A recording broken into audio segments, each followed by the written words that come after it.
The following is a book trees of life poems and articles inspired by true life events. Sponsored by Afro-Authentic, written by Kelvin. Nyikadzino. Introduction. This is a collection of information captured using God-given abilities with no external, exotic influences or assistance from another being.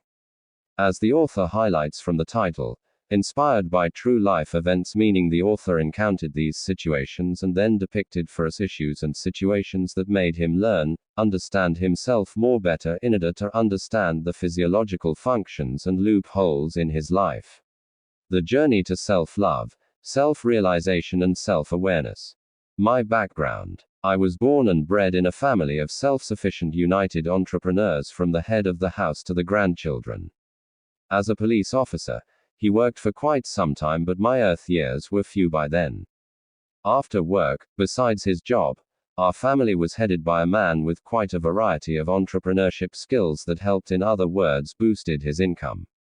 In these times, this kind of a man would be called Jack of all trades and master of them all.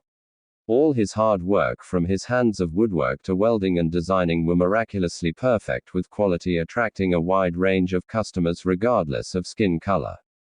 When God created Adam and Eve, he took his ribs to make his woman, thus says the word.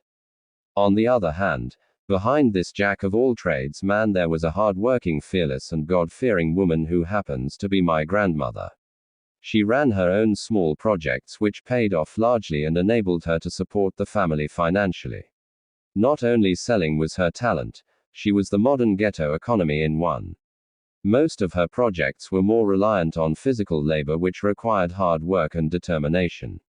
She did poultry, subsistence gardening and farming which came seasonal, knitting jerseys, sewing clothes, fruit and veg market by our gate site where we stayed.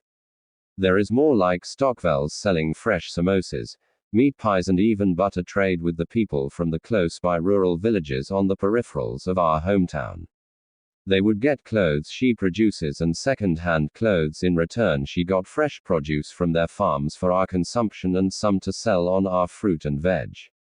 Some of the projects I cannot remember, but there will be more as the story unfolds. She also would offer monetary support for the ones who would approach her for assistance.